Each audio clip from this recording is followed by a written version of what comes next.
Hey guys, welcome back to All Things Knives. It's your host Fletcher, and today we are going to be doing the Para 3 versus the Para 3 Lightweight. This will be a head-to-head battle of two iconic models from Spyderco. One that is a more heavy-duty, all-purpose EDC knife, and one that is considered a lightweight king. So without further ado, let's get into it. Now, as you can probably see, these are not your standard configurations for these two models. So before we get into it, I'll just kind of break it down. The standard Para 3 comes with black G10. It is a golden Colorado model. It comes in CPM S45VN and is normally in the price range of $170 to $180. Then you have your standard Para 3 Lightweight, which comes with an FRN handle and a CTS BD1N blade steel blade. Of course, with either of these models, you can get them in multiple steels. They have multiple steels in full production for them.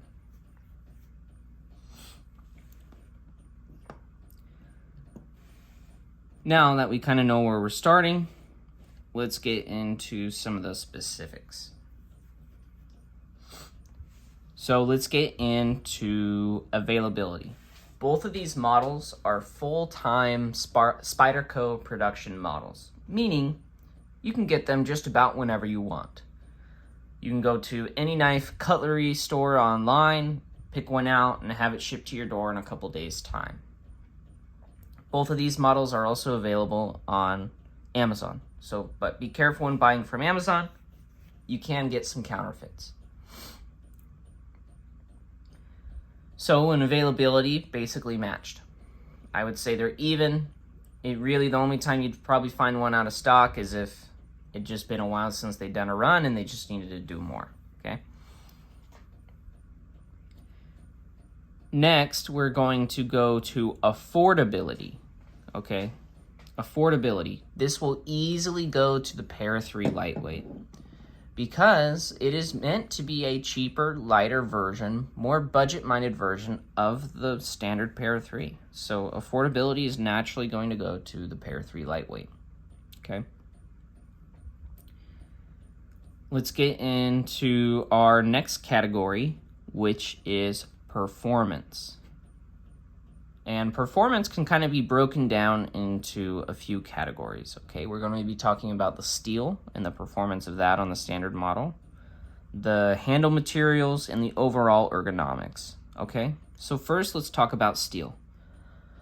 BD1N and S45VN are both great steels. The BD1N is going to be really easy to strop and sharpen with non-diamond abrasives. And the S45VN will require diamond abrasives, but will hold an edge longer, is a joy to sharpen on diamond abrasives, and takes a great edge. The S45VN edge will last longer than the BD1N, especially on something like cardboard. So in terms of steel performance, I will also say it is more corrosion resistance. So in terms of steel performance, it's going to go to the standard Para 3. Next, we go to ergonomics. These two should feel really same in the hand, but there are some slight differences. The hot spot from the clip on the Para 3 Lightweight goes away, and so do any sharp corners, okay? So I will say that the actual ergonomics on the Para 3 Lightweight do actually outclass the ergonomics on the standard Para 3. Their opening mechanism is all the same. Their feel in the hand, again, ergonomics goes to the Para 3 Lightweight. The weight of the Para 3 Lightweight is nice in something like gym shorts. So if you're doing a a summer carry, this is definitely more enjoyable to have. One thing you are sacrificing though with the Para 3 lightweight versus the Para 3 is going to be the strength in terms of the handle. It's not going to be as strong. There are no steel liners, okay? So in terms of performance, that is something to think about. The blade stock is the same, but in terms of construction, the Para 3 is going to be a sturdier knife. So let's go over them again and just kind of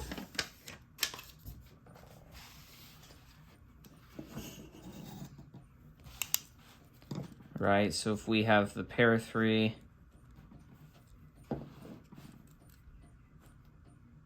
and the Para 3 LW, okay?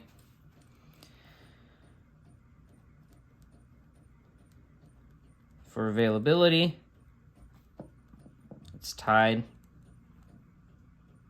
Affordability,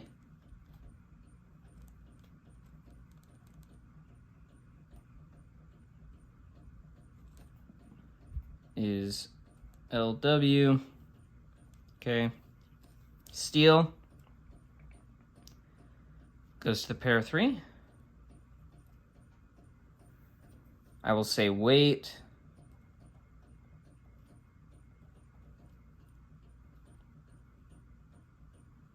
construction, Para 3. But ergonomics,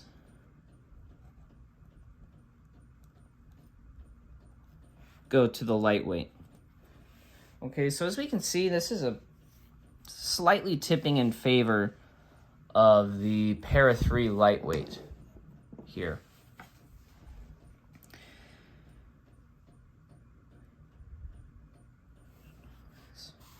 I will say another thing too is in harder use, or I guess I'm trying to think of the word for it. It's not stability, it's durability. There we go. Durability will go to the Para 3 standard. Because this one does not have steel liners all the way, it's just for the compression lock. The use of the lock, I mean, in terms of manipulating the knife, it's all the same. One thing I will say is in terms of fit and finish,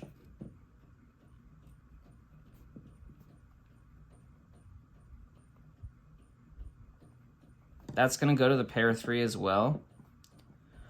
Only reason being is that this model here, put that up in the top left corner, is meant to be a cheaper version of this one. So there are some things with quality control in terms of centering and action that the Para 3 lightweight sometimes just completely misses on that the Para 3 doesn't. All right, so we have this laid out, okay? Affordability is lightweight, availability is tied, steel goes to the Para 3, weight goes to the lightweight. Obviously, it's the lightweight. Construction will go to the Para 3 just because of the more sturdier materials. Or I should just say sturdier materials. Ergonomics go to the lightweight because of the chamfering, and the pocket clip is just better. The way it carries, oh, that is something that, I guess that would technically fit under performance, so like overall performance.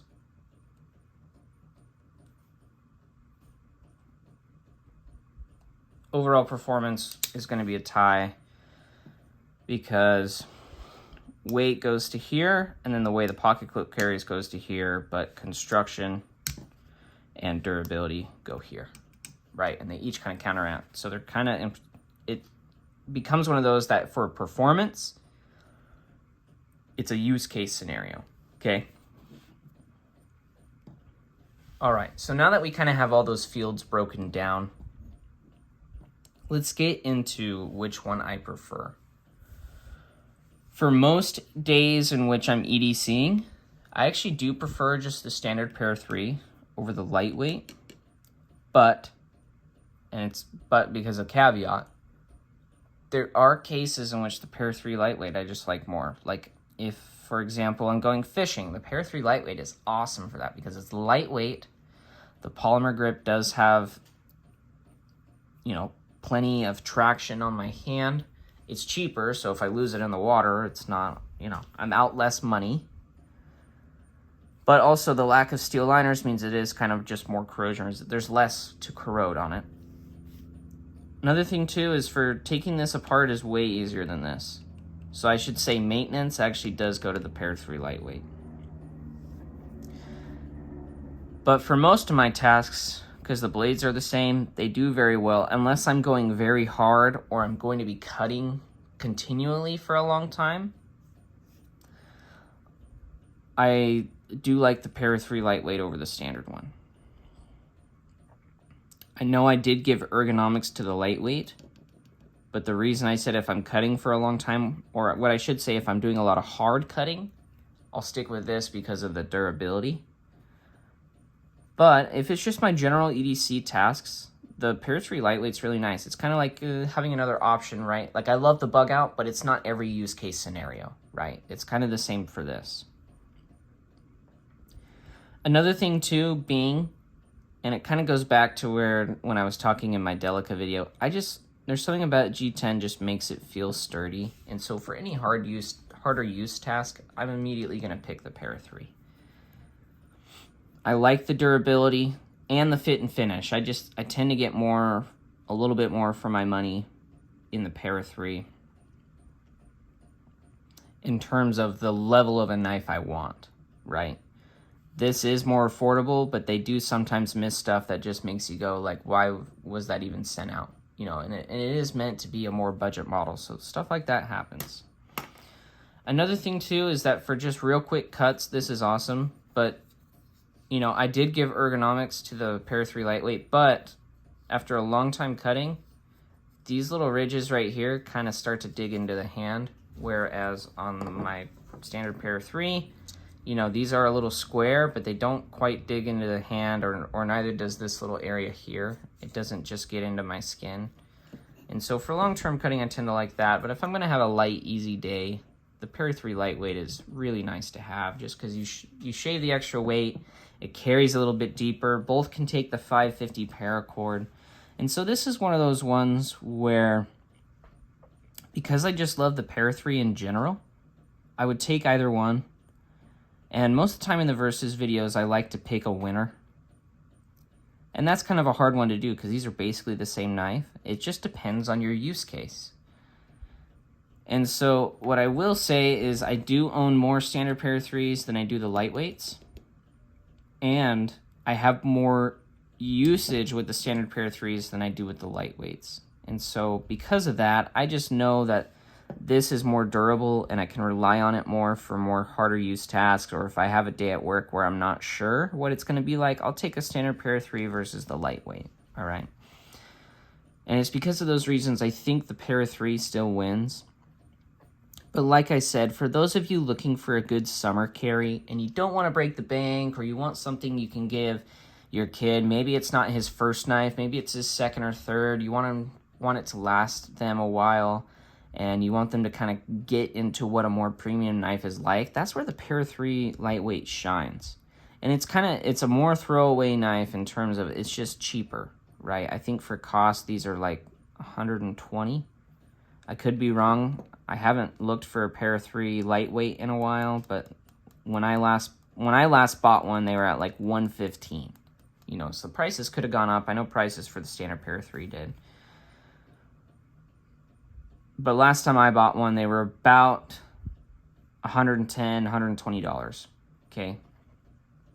But for that, I mean, it's slightly more than a budget knife. You're still getting a good knife, and it's a nice lightweight summer carry that's a little bit more of a throwaway high-end knife than, say, something like a standard Para 3, right? So I don't feel as bad about if I were to lose one of these versus one of my standard Para 3s, just because it's about a $60 to $80 difference. That's a whole nother knife. That's the equivalent of something like a Civivi, right? And so another thing too is if I'm just going to school, right? Like I have a day at school and I know it's going to be real light knife use. I slip one of these in my pocket versus one of these. But ultimately, if I'm doing some harder work, this is the knife I choose versus this one. And I think that's why it wins, is because knives are a tool, right?